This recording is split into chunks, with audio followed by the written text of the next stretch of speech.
सुबह घर की सब खिड़कियां खोल देना रेशमा को बहुत अच्छा लगता था। खुली हवा, ताजगी और सूर्य देव की रश्मियों में वह अपने मन के खालीपन को भरने की कोशिश करती। हर दिन नई उम्मीदें लाता है। रेशमा इस नैसर्गिक सत्य को जी रही थी, लेकिन माँ जी को यह कहाँ पसंद आता। शक संदेह के चश्मे से बहू को देखने की उनकी आदत थी। बिना सोचे समझे वे कुछ भी कह डालती। देर होने से पहले आस्था को इस दुर्लभ घातक संक्रमण से बचाने में मदद करे। किस यार को देखती है जो सुबह सुबह खिड़कियां खोलकर खड़ी हो जाती है।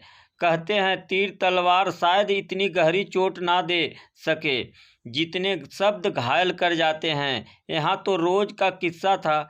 औरत जो थी, जिसकी नियति सबकी सुनने की होती है, इसलिए रेशमा उनके कटु शब्दों को भुला देती। सच ही तो है, जब विकल्प ना रहे तो सीमा पार जाकर भी समझौते करने पड़ते हैं। इस समझदारी ने ही उसे ऐसा तटस्थ बना दिया था जिसे सब पत्थर कह देते थे। कुछ असर नहीं जो जी चाहे कहो, लेकिन यह किसे पता था कि उसका अंतर्मन आहत होकर कब टूट बिखर गया, यह तो उसे खुद भी पता नहीं था।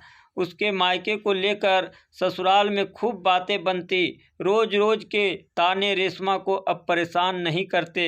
आदत जो बन गई थी सुनना और पत्थर की मूरत बनी रहना, जिसकी ना जबान थी ना कान, इस मूर्ति में भी दिल धड़कता था। यह एहसास शायद अब किसी को नहीं था। सास की पंक्तियाँ उसके दिल को छलनी करती, लेकिन फिर भी वह उसी मुस्कुराहट से जीती जैसे कुछ हुआ ही नहीं।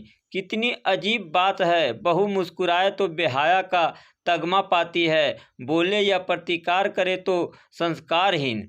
ससुराल में उसकी एक देवरानी भी थी, प्रिया, बड़े घर की बेटी, जिसके आगे सासू माँ की जवान भी तलुओं से चिपकी रहती। जब प्रिया अपने मायके जाती तो रेशमा को भी अपने घर की बहुत याद आती। पर जाए तो कैसे, किसके घर जाए। वह रिश्ते इतने खोखले हो चुके थे कि अब कोई एक फ़ोन करके उसका हाल चाल पूछने वाला भी नहीं था। आज जब प्रिया अपने मायके से वापस आई तो उसका मन भी तड़पने लगा। सासू माँ उसके लाए उपहारों, कपड़े, गहनों को देख फुली नहीं समा रही थी। रह रह कर रेशमा को कोसना जारी था। प्रिया रेशमा को अपने कमरे में ले आई, उसे अपने पीहर के मज़ेदार किस्से बताने लगी। रेशमा जैसे अतीत में खोने लगी। अपनी भाभी के कड़वे शब्द उसे फिर याद आने लगे। महारानी जब चाहे मुंह उठाकर चली आती है, जैसे बाप ने करोड़ों की दौलत छोड़ रखी है। प्रिया जा चुकी थी, दोपहर का समय था, इसलिए उदास मन के साथ रेशमा बिस्तर पर सुस्ताने लेट गई।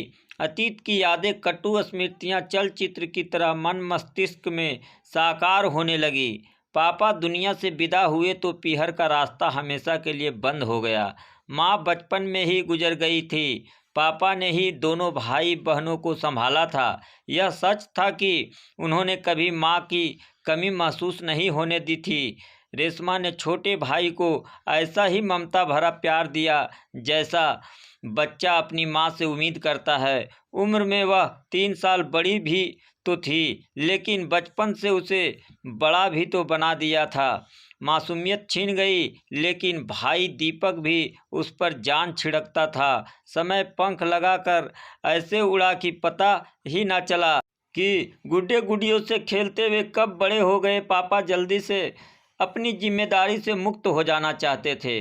विकास का रिश्ता आया, इंजीनियर, सुंदर, सौम्य स्वभाव, प्रतिष्ठित परिवार। बस पापा को और क्या चाहिए था। झट से रिश्ता पक्का कर दिया। रेशमा खुदगर्ज नहीं थी, उसे अपनी शादी के अरमान खुशी तो दे रहे थे, लेकिन पापा और भाई का ख्याल उसे बेचैन करने लगा। वह विदा हुई तो फिर कौन संभालेगा घर को।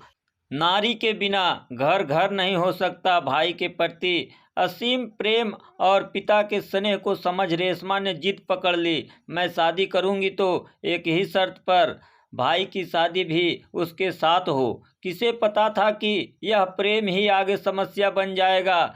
सरल जीवन को कठिन कर देगा। रिश्तों में दूरी बढ़ती जाएगी।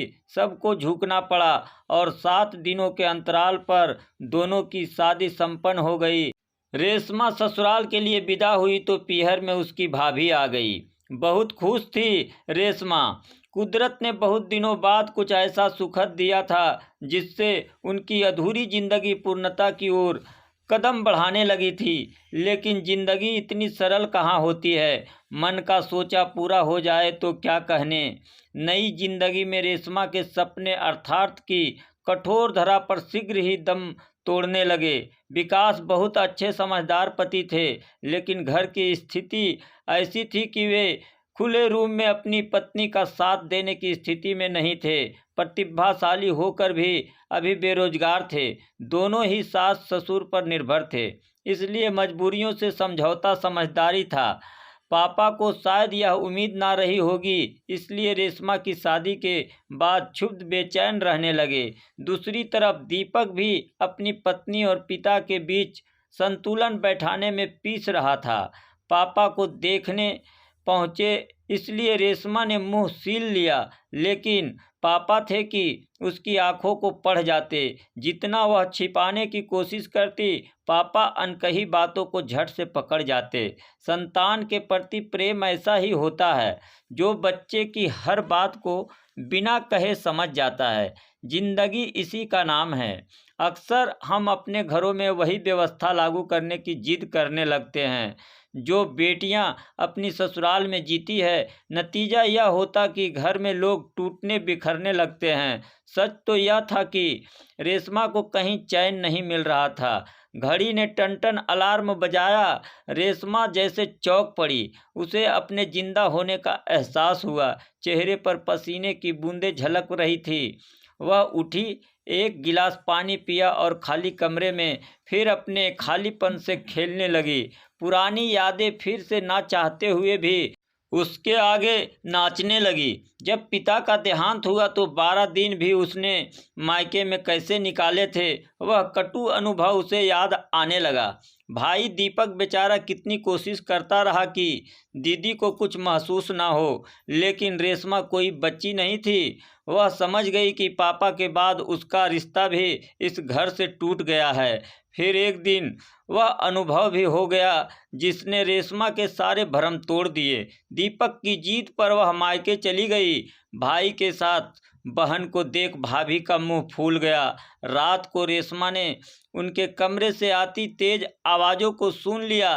दीपक अपनी पत्नी के गैर जिम्मेदाराना व्यवहार से खींच उठा था। उसकी बीवी ने साफ साफ शब्दों में अल्टीमेटम दे दिया, अगर यह बेहया मुझे दोबारा यहाँ दिखी तो समझ लेना उसी क्षण फांसी के फंदे से झूल जाऊंगी।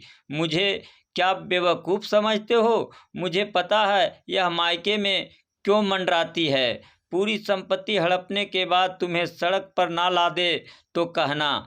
इसके बाद शायद हाथापाई भी हुई होगी। दीपक यह बात कैसे सहन कर पाता। नफरत से रेशमा तड़प उठी। छी, क्या कोई ऐसी नीच सोच भी हो सकती है। पूरी रात रेशमा ने जागते निकाल दी। वह घर जिसमें वह पली बढ़ी थी अचानक जहर की तरह चुभने लगा। सुबह होते ही वह बिना कुछ कहे वापस अपनी ससुराल आ गई।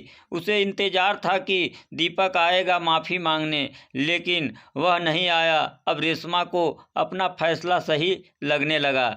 भाई भाभी की ज़िंदगी में वह दीवार नहीं बनना चाहती थी। उसने फैसला कर लिया, अब कभी नहीं। खून के रिश्ते पानी हो गए। राखी का त्यौहार आया, भाई दूज भी, लेकिन मायके से कोई बुलावा ना आया।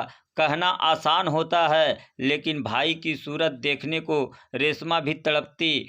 अब उसने अपना मुंह सील लिया। किसी से कोई शिकायत नहीं। 1 साल बीत गया। विकास को अच्छी नौकरी मिल गई। अब रेशमा की हालत भी पहले से बेहतर होने लगी। विकास उसे नॉर्मल करने की बहुत कोशिश करता, लेकिन बूझे मन में अब उमंग उम्मीदें फिर से जगाना मुश्किल लगने लगा था। आज फरवरी की 12 तारीख थी। वैसे तो खास दिन उसका जन्मदिन था, लेकिन यहाँ किसे कद्र थी। उसकी सुबह के 9 बजे थे। विकास अभी भी सो रहे थे। सासू माँ व्यस्त थी, तभी दरवाजे की घंटी बजी। रेशमा ने खिड़की से बाहर देखा। अचानक उसका रोम रोम खिल उठा। अपनों का प्यार सैलाब बन फूटकर बाहर निकलने लगा। दरवाजे पर दीपक और भाभी खड़े थे। रेशमा चहकते हुए दौड़ी। हैप्पी बर्थडे दीदी। दीपक ने पैर छूते हुए दीदी को शुभकामनाएं दी। भाभी भी उसके पैर छू रही थी। स्नेहिल क्षणों में कटुता क्षण भर में छूमंतर हो गई। सास और प्रिया आश्चर्यचकित थे।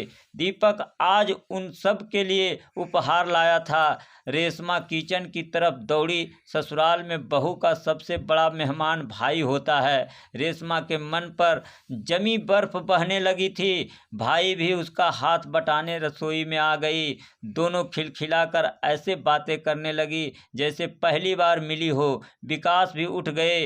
नाश्ते की तैयारी होने लगी। मौका देख विकास ने रेशमा को बाहों में भर चूम लिया। कैसा लगा मेरा गिफ्ट? रेशमा कुछ पूछती उससे पहले दीपक आ गया। बोला, दीदी यह लो आपका सबसे कीमती गिफ्ट, मुझे जीजू ने ही सजेस्ट किया। रेशमा पैकेट खोलने लगी। उसकी आंखों से आंसू बहने लगा। एक बड़ी सी फ्रेम की हुई पापा की तस्वीर, जिसमें उनकी मुस्कुराहट रेशमा को नया जीवन देती महसूस हो रही थी। फोटो के अलावा गुड़े गुड़िया भी थे जिनसे रेशमा और दीपक बचपन में खेला करते थे। उपहार तो और भी बहुत लाया था दीपक, लेकिन यह चीज़ उसका दिल छू गई। आज पूरा दिन रेशमा के नाम था। विकास ने शाम को एक आलीशान होटल में डिनर रखा था। रात में जब रेशमा विकास के पास आई तो देखा सामने की दीवार पर पापा की फ़ोटो टंगी है। विकास कह रहा था, रेशमा, ससुराल में मायके की यादें ना हो तो जीवन अधूरा रह जाता है। अब अपने बेडरूम में आधी चीज़ें मेरी और आधी तुम्हारे मायके की यादगार वाली होगी। वो विकास, तुम इतना चाहते हो मुझे? रेशमा भाव विहल हो विकास से लिपट गई। रेशमा, चाहने का मतलब ही यही है कि हम बिना कुछ कहे एक दूसरे को समझे, एक दूसरे की कमी को पूरा करें। तुम अंदर ही अंदर घूल रही थी, लेकिन मैं तुम्हें जीते जी मरता नहीं देख सकता था। बत्ती बुझ गई दोनों। दोस्तों, यह कहानी आपको कैसी लगी कमेंट के माध्यम से हमें ज़रूर बताएं, और ऐसे ही कहानी सुनाने के लिए हमारे चैनल को लाइक और सब्सक्राइब ज़रूर करें। धन्यवाद।